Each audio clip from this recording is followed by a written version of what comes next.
Stone Cold, the Hellraiser is back! Evolution of the Shield! John Cena versus the Showstopper! Hulk Hogan and The Rock in the same ring! You will never take my place at the head of the table! Taker with a Hell's Gate submission! Oh my God! What?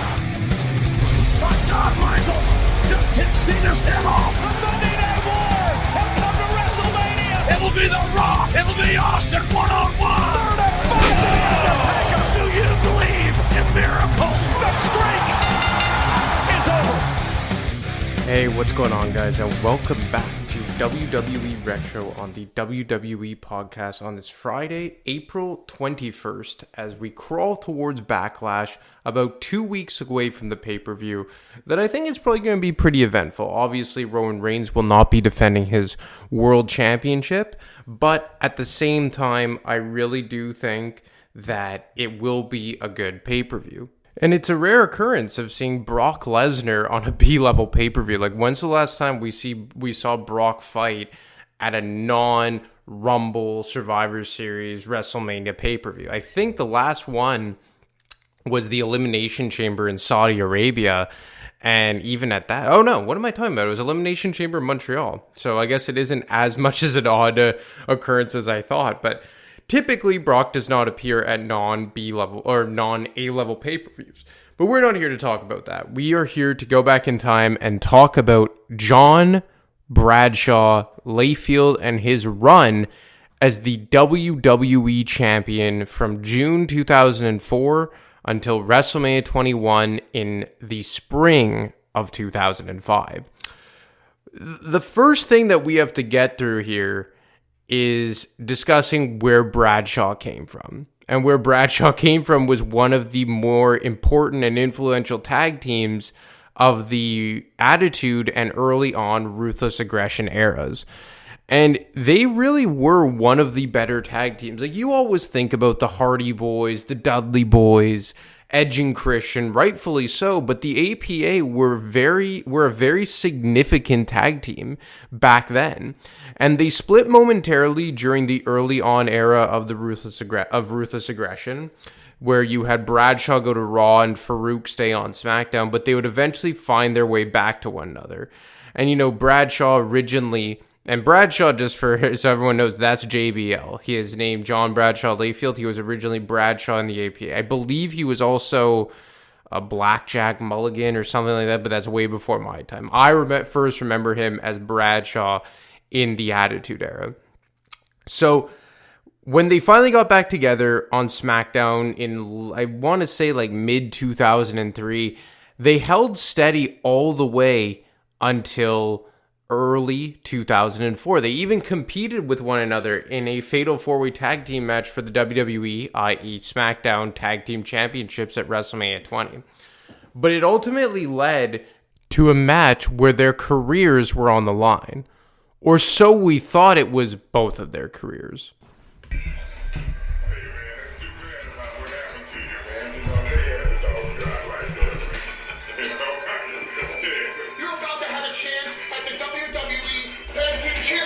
Right? Yeah. Well, for your sakes, I hope you win the championships. We're going to win. Because if you and your partner don't win the WWE Tag Team Championships, then you're fired. Casey, 350 pounds to Farouk.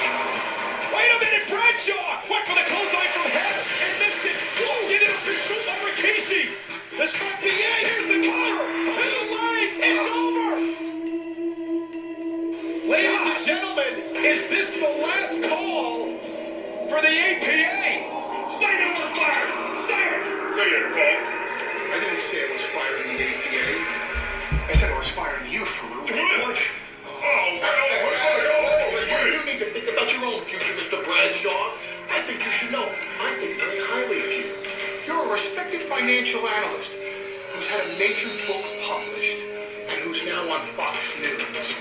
We don't need this. Let's get out of here, bro.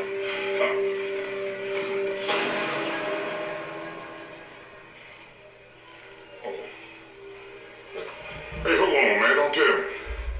After all these years. Well, I'll be damned. I can't just walk away. Man, I got way too much going on. Man, I got a portfolio to worry about. Man, I'm a financial stock analyst on national news. I work for Fox News. Man, I got a book. Man, I'm a freaking one-man conglomerate. I can't just walk away from this because you said something stupid. Come on. Come on, Ron. Can't we still be friends at least?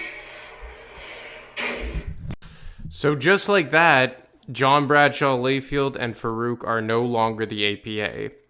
And it took us just a short week to figure out what Bradshaw would be on his own. Or, as we soon came to realize, what JBL would be on his own. I've got a lot more than just wrestling going on. I appreciate everything that Ron Simmons has done for me. I appreciate years and years of friendship. But I've got a portfolio that has beat the stock market 7 out of the last 7 years. That is phenomenal. I've got a financial book by Shaman and Schuster out, and I'm writing another book right now on keeping America strong. I've got a radio show that starts May 1st. We're going to talk about politics. We're going to talk about finances. You people are going to love this radio show. I have become the top financial analyst on network TV. Fox News loves to have me on. I simply could not walk away from all that I've got. You people, get off your high horse. You people would have done the exact same thing that I did, given the opportunity. If you had been in my shoes, which you're not, you people would have done the same thing. You see, it's time that you people quit listening to your little Sunday school fairy tales. It's time you start listening to a guy like Prince Machiavelli, who will tell you that there is no wrong and there is no right in society, that people do things because they want something back. There is simple cause and effect. You see, I understand that. That is why people like me are people that run businesses. People like me are people that run industries. People like me are people that run governments. So if you remember Bradshaw and the APA, it was the polar opposite of whatever this guy was. You know, the beer drinking, cigar smoking, gambling, bar rat. And now all of a sudden he is this high-end Texan who is a financial analyst and wrote a book and is wearing a suit and is condescending and all this stuff running down the audience. And it was a sharp turn. It was a very sharp left turn because I personally loved Bradshaw. I loved the APA. I thought they were really, really cool. I thought they were a really fun babyface tag team, like a hard-nosed, badass babyface tag team. Obviously, they had the short heel run as part of the Ministry of Darkness as well, but when they split off on their own and dropped the Acolytes gimmick and became the APA, it had been a solid 4-year run of them being a solid babyface tag team. Save for the couple months where they were split apart during the early months of the brand split. And now all of a sudden you are pushing this guy to the moon as a top tier heel. Now, for WWE, they really didn't have a choice but to take this road with Bradshaw. 12 months before, Stone Cold Steve Austin walks away because of injuries, retires from in-ring competition, stays on as Raw GM and Sheriff, but out of the category in terms of, or out of the tool chest for creative in terms of an in-ring competitor. The Rock is no longer a full-time wrestler. He recently had a match at WrestleMania 20, but that would prove to be his last in-ring match for at least, 7 years he went without having another in-ring contest. I think the next one would be at Survivor Series in 2011. And Brock Lesnar just stepped away on SmackDown, a guy who carried the blue brand from mid-2002 all the way until early 2004. And Kurt Angle was on the shelf with injury. He would actually shortly become the SmackDown GM for a short amount of time when he was in the wheelchair and everything. And Kurt Angle had been one of the top guys on SmackDown for about 2 years now. So you kind of wanted to go in a bit of a fresh direction. SmackDown needed help, and they specifically needed a new heel to go toe-to-toe with the babyface champion Eddie Guerrero. So Bradshaw gets absolutely skyrocketed to the top, and it worked. Somehow, some way, they took a career tag team competitor and at best lower mid-card guy and made him a legit WWE Championship contender. His first crack at the championship is against Eddie Guerrero at Judgment Day. One of the more bloody contests ever. I believe Bradshaw won it by disqualification, obviously not capturing the WWE Championship. But the extracurriculars in that match, specifically once the match came to a close, the bloodbath, both guys absolutely covered in blood. It was almost hard to watch. I would suggest you guys go back and watch that. Just how gruesome and bloody that match between Guerrero and John Bradshaw Layfield was at Judgment Day 2004. And this earned JBL yet another match and another crack at the WWE Championship at the Great American Bash in 2004. And this wasn't any old school wrestling match. It was a Texas bull rope match. Now, I don't know if they ever did one beyond this. I feel like they did, but it was a very complicated match in this variation. I feel like they got rid of the four corner thing, because in this one you were tied by the wrists by a Texas bull rope, whatever that is, with a cowbell in the middle. It's very similar to the strap match concept, but to win you had to consecutively tag all four corner posts, and there was two lights. There was a green light and a red light, one for each respective competitor. And the ending to this match was as controversial as it gets.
Now the rules state, now listen to me, I don't make the rules, but the rules state that it doesn't matter which part of your body touches.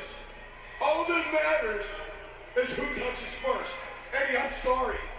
I apologize from the bottom of my heart. I am sorry, Eddie. But as the general manager of SmackDown, I have to announce that the winner of this match is the new WWE Champion, John Bradshaw Layfield. Oh my God, wow. So Bradshaw wins in a very controversial fashion. And this would become a theme of his entire reign, of just finding ways out of his rear end to somehow pull out these victories that nobody else saw coming. He would go on to face The Undertaker at SummerSlam 2004. And you would have, I believe JBL won that by disqualification or something, but then the match ended with him getting chokeslammed through the top of his limo, just lying bloodied, battered, and bruised. Then you get him against the Undertaker in a rematch at No Mercy 04, in a last ride match where you have to put the guy in the back of a hearse, and Heidenreich interferes on behalf of JBL to help him win. At Survivor Series 2004, by hook or crook, he retains against Booker T. And you just have all these instances where JBL is retaining these championships in these singles matches.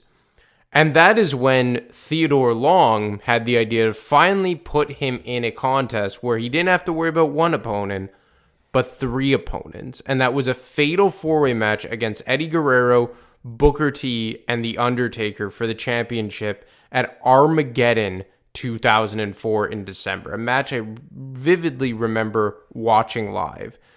But even with three competitors to have to worry about, JBL was able to find a way because of outside interference.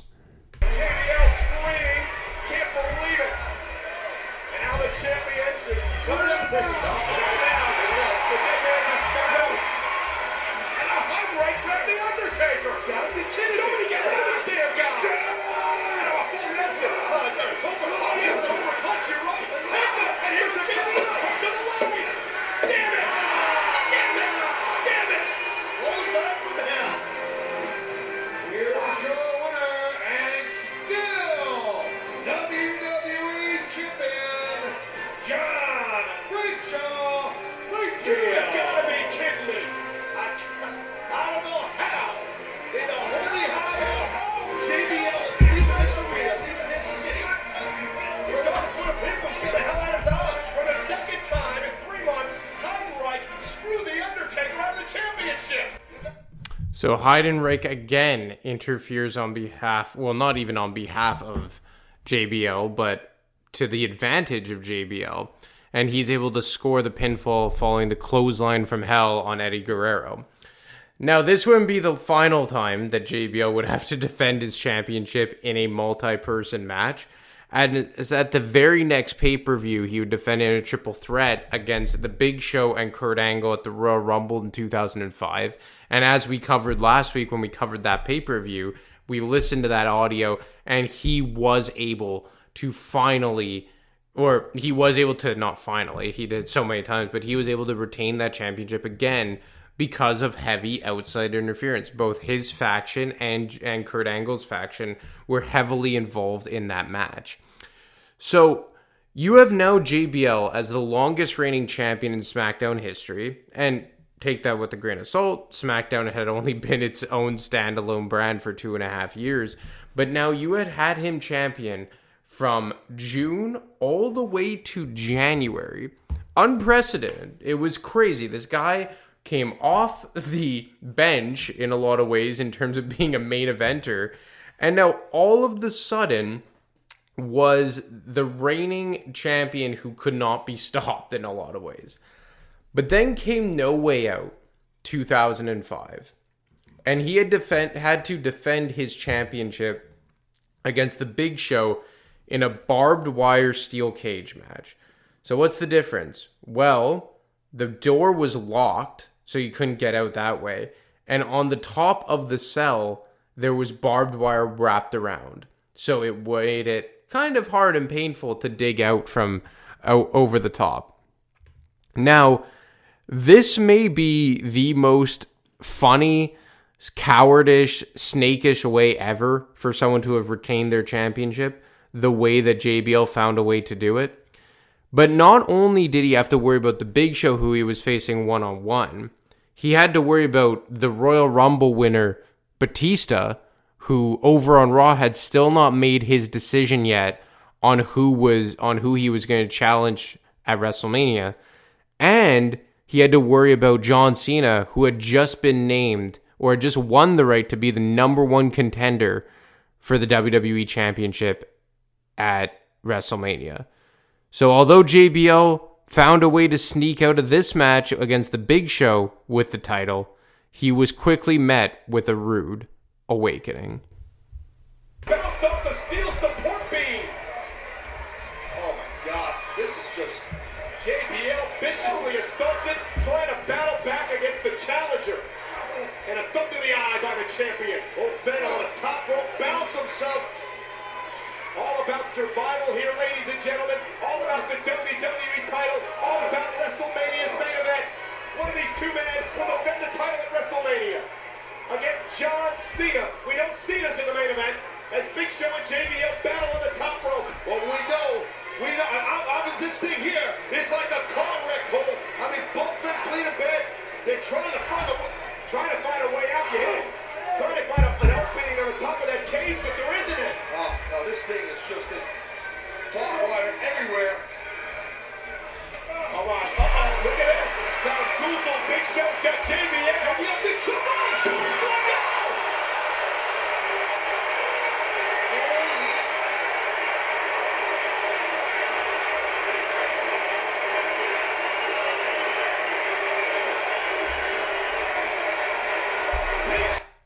So the Big Show and JBL, while fighting on the top rope and trying to find a way out, ends with the Big Show choke slamming JBL through the ring. And this is when the Big Show finally has an opportunity to try and win this thing. But the only problem is that it's tough to escape, and JBL is now under the ring, making it somewhat difficult to try and pull him out and get the pin. And it's at this point where the Big Show proceeds to pull the lock and break the chain open, seemingly securing himself the victory. Or so we thought. The winner of this match, and still WWE Champion, John Bradshaw. Leave me. What are you talking about? Listen, what the hell are you talking about? Wait a minute.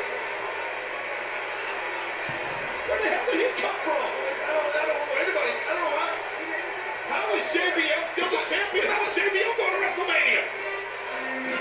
Big Show ended up on a... Wait a minute. What's going on here? Whoa.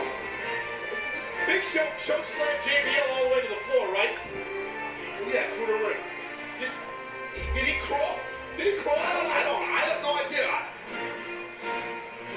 Did the champion crawl? He must have. He must have. I cannot believe this. JBL is still the champion. Big Show can't believe it. So, obviously, the Big Show livid with this, as JBL once again finds a way to crawl his way to victory, literally and figuratively, as he crawls from under the ring to the outside to score the victory by escaping the cage. Just the absolutely the most weasel way to secure a championship. This doesn't sit right with the Big Show, and he proceeds to start attacking JBL. Luckily for JBL, he has his cronies, he has the cabinet, but like I said earlier, Batista and John Cena were also guys that JBL had to be thinking about. And I don't believe the assault is done yet. Well, I don't think so either, and quite frankly, I don't blame the Big Show here one bit. Oh, and a right hand to the champion. I thought the Big Show had won the WWE title, but apparently apparently the champion got out of the cage first. Are you telling me that JBL got choke slammed from the top rope through the ring and he crawled under And got out of the cage before Big Show did. That's what I'm telling you. Well, now JBL looks defenseless. And I understand that. Well, first off, here's the choke slam. Bradshaw, the champion, through the ring. Now, wait. And there he is. Oh, my God. The champion crawled out of the ring. Wow.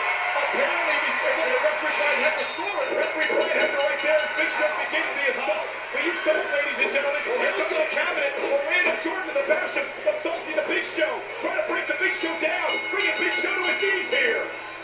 I got like 3-on-1 right now. The Big Show's off the power punt. He's getting stumped on. Oh. The cabinet assaulting the Big Show. Oh my, he's here. The winner of the Rumble, the King is here. There go the Bastions. Well, it's a left for Orlando Jordan. Sky Buster. Batista's arrived. Batista sending a message to the champion. Evolution's animal. King Saw. And he's kicking some ass right here. This is how Batista won the Royal Rumble. By destroying everything in his path. Batista bomb. Major League Impact on that Batista bomb. That's the kind of guy we need on SmackDown. Batista sending a message to the champion. And JBL wants no part of Batista at WrestleMania. And Cena. The man JBL faces at WrestleMania. John Cena and JBL are both in WrestleMania. They'll meet each other for the title. JBL comes to the mark the home place. And Cena on the attack. JBL through the television equipment. Cena fired up. This is just breaking down. It's insane here. This chaos, bleeding, and no way out. It's out of control. Let me see the do it. I don't have a clue. John Cena. It's all up top of that roster. Some of the television equipment. And now. Oh, no. Big Show's defenseless pass. Buster through the premium equipment. The steel supports. At WrestleMania, we know one of two things will happen. Either John Cena versus JBL for the WWE title. But if I'm a betting man, it's going to be a triple threat match. Batista, Cena, and JBL for the... So, JBL gets a rude awakening from not only Batista, who takes out his entire cabinet, but also from John Cena, who puts him with a spine buster off the stage. And obviously, we know what the outcome would be. It would be John Cena challenging him for the WWE Championship. And John Cena would be the one to end Bradshaw's historic run as WWE Champion and only run as WWE Champion. He would have a solid run as the US Champ that he would win from Benoit the following year at WrestleMania. And would actually drop it to Bobby Lashley, oddly enough. Bobby Lashley would be the one to take the United States Championship off of John Bradshaw Layfield for his first ever singles championship in WWE. Then JBL would go on to be a commentator on SmackDown for a bit, come back as an in-ring competitor. I believe he had a pretty good rivalry with Rey Mysterio over the Intercontinental Championship. But Bradshaw would never get another run as a world champion. I think he would scratch the surface a few times. And I believe he hung it up as an in-ring competitor, I want to say around 2010, 2011. And was a longtime commentator on Monday Night Raw and was part of that main trio along with Michael Cole and Jerry Lawler for quite some time in the later years of the PG era. But it's really crazy to go back and see the success that JBL had during his time as WWE Champion. And when WWE was very much in a pinch, he stepped up. And look, I think that in hindsight, we could all agree that he wasn't the most believable champion, could never win a match clean on his own. But I mean, that's heel champions in a nutshell, right? They have to be dealt with the cards that they're given, and given that they were in such a pinch, WWE that is, I think it's pretty damn cool that Bradshaw or JBL was able to step up in the manner that he did. And look, the first guy ever to put John Cena over and help John Cena win his first ever world title. And him and John Cena would have a pretty good rivalry all the way to Judgment Day 2004, or 2005 rather, before John Cena would go to Raw, Batista would come to SmackDown with the world title, and JBL would be Batista's first ever rival when the big man came over to SmackDown, and also bringing the World Championship over to SmackDown. So Batista and him would eventually have a mini rivalry of their own to build off of this quick encounter at No Way Out 2005. Anyway, guys, that's all I got for you tonight. I hope you enjoyed JBL's WWE Championship run. As always, you can get me on Twitter at AdamMarker25. You can get Matt on Twitter at wrestling_audio, or you can email him each and every week for the WWE podcast mailbag. I hope all you guys have a great weekend, and I will be talking to you next week. Thanks for listening to the WWE podcast. Don't forget to subscribe on your favorite podcast app so you don't miss a show, or head to WWEpodcast.com.